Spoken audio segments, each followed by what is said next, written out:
Hey, boys and ghouls, have you always wanted to see your favorite horror villains now years past their prime and coming to terms with loss and loneliness? Well, have I got a movie for you! Before we get started, make sure that you subscribe to this channel and click that little bell thingy to get notified. I post regular movie reviews and gameplays, all with a horror theme to them. So trust me when I say that you won't want to miss what's coming. Don't believe me? Stick around to the end of the episode to find out what movie I'll be discussing next time. But for now, let's talk about Three from Hell. The previous movie in the trilogy, The Devil's Rejects, came out in 2005 and even seemed to end with our three main characters dying. Although Baby, Otis, and Spaulding managed to escape torture, they still wound up getting cornered by the cops and decided to accept their fate,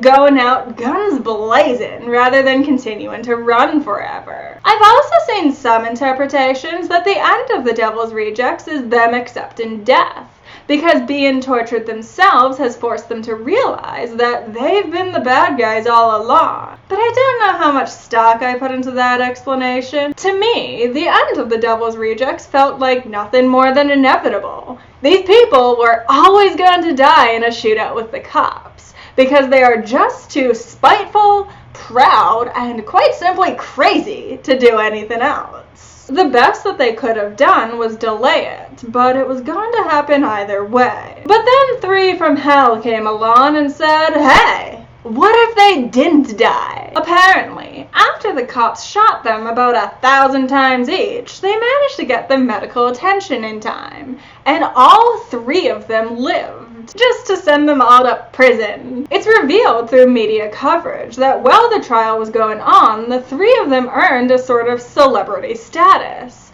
with people commending Spaulding and Otis for giving a big fuck you to society, while others insisted that it was simply impossible for Baby to have committed such atrocious crimes. Because, yeah, Baby really looks like the picture of sanity, doesn't she? I gotta do what I gotta do. It's my rules or the Grim Reaper comes a-rolling through in a big black Cadillac. Hey, bitch, hop in! You dig?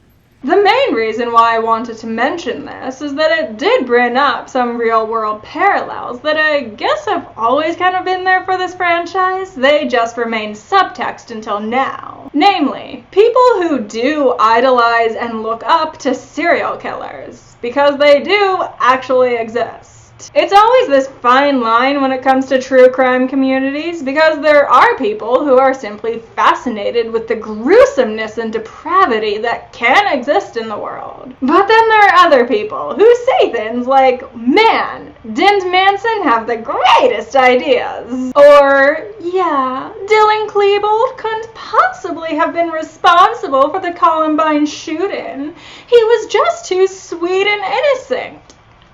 The Firefly trilogy has always sort of straddled that line in a way that made me uncomfortable, but in a fictional setting. On the one hand, I'm fully aware that people idolize murderers in a fictional setting. Hell, I do it all the time. How many times have I said I love Freddy Krueger on this channel? So having a series of movies that allows you to indulge in this idealization, all while keeping it fictional and distanced, isn't necessarily a bad thing. It's not like Baby and Otis are actually out there murdering and raping people. That's just Sherry Moon Zombie and Bill Moseley playing make-believe. It's fine. And to a certain extent, I guess that's true of this plot point as well. These are just fictional characters praising other fictional characters, and ones that you and I have already praised. It's just that this scene really reminds me of cringy behavior that I've seen in real life, and it does make me wonder, who is this movie made for? Me? Or the teenage girl running a Dylan Klebold fan page on Tumblr? Anyway, let's move on to something a little less cringy, but still uncomfortable.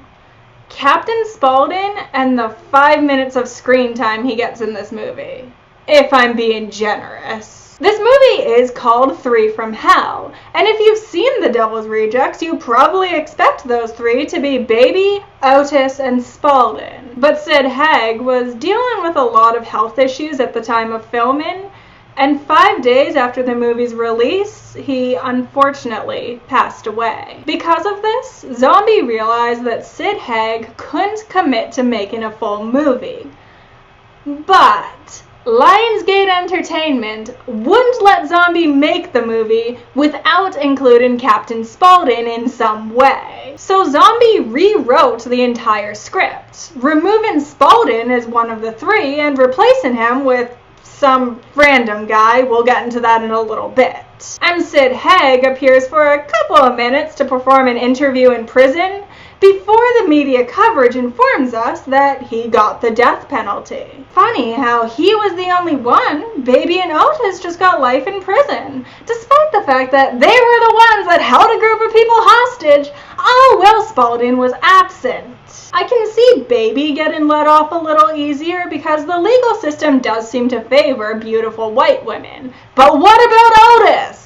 He cut a man's face off and then forced that man's girlfriend to wear it for Satan knows how long. Anyway, the news coverage lasts for so long that at a certain point I started to wonder if that was going to be this whole movie, like some sort of new form of shaky cam or something. But no. The filming style does become much more normative when Otis's half-brother Foxy breaks him out of jail. Otis and Foxy then take a group of people hostage, which, by the way, is there any particular reason why it's always a group of 2 couples in these movies? But anyway, they then proceed to torture them, but much more tamely than what we saw in The Devil's Rejects. The worst that really happens is a clown shows up to entertain this group of adults, I guess.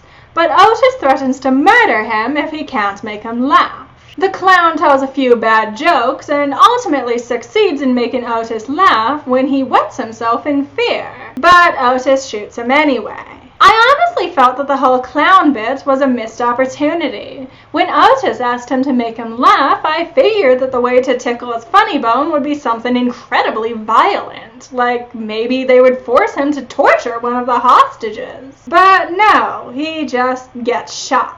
All of the violent scenes kind of felt like this to me. I don't know if Zombie suddenly became concerned about the rating or something, but there was only really one scene that made me cringe, and even that was more because of the implication than anything. At a later point in the movie, Otis is watching TV with one of the hostages, and she's just sitting there, naked and broken looking.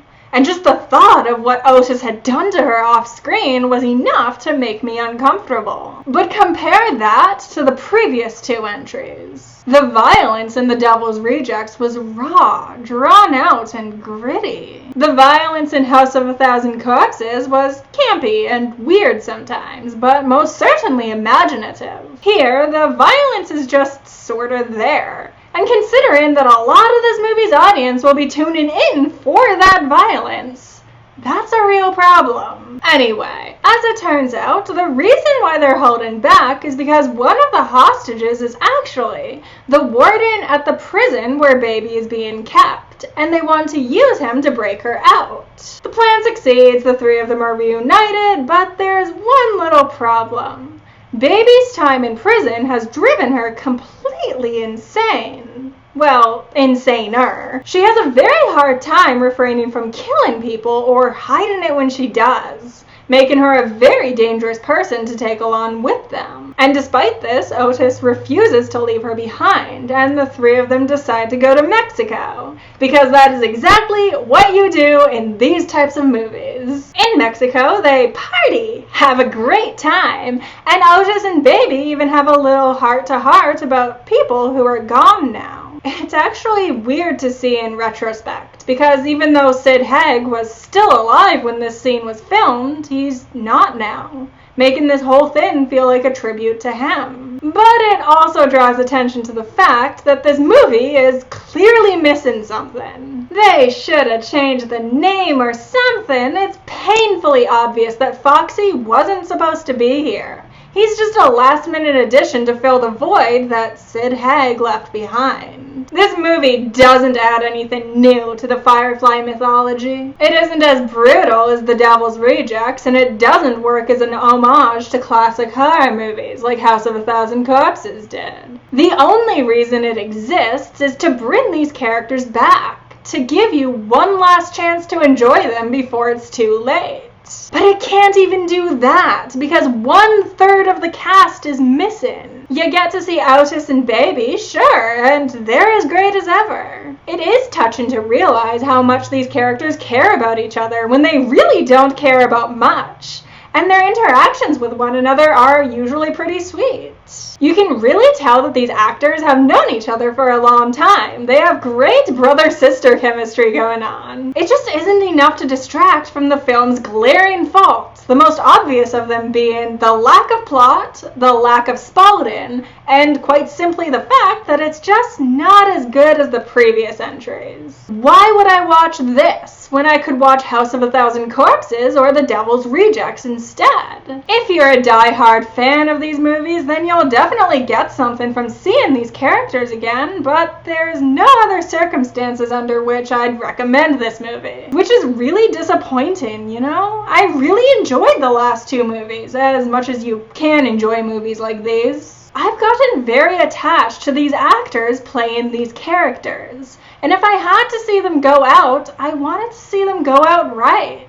And by right, I mean the way they went out in The Devil's Rejects. Maybe it wasn't the happiest ending we could have got, but it certainly was the most suited. And I'm sorry, but it makes me much happier to think that Captain Spaulding went out in a blaze of glory, rather than in a jail cell, bitter, angry, and helpless. What a letdown. Don't forget to subscribe to this channel and click that little bell thingy to get notified, because next time we're talking about 2020's Fantasy Island, and you won't want to miss it.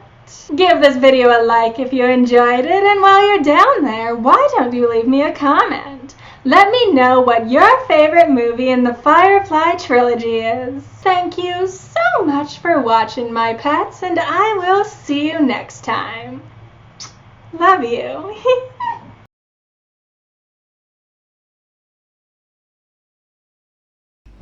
Besides, we all get fucked in the end.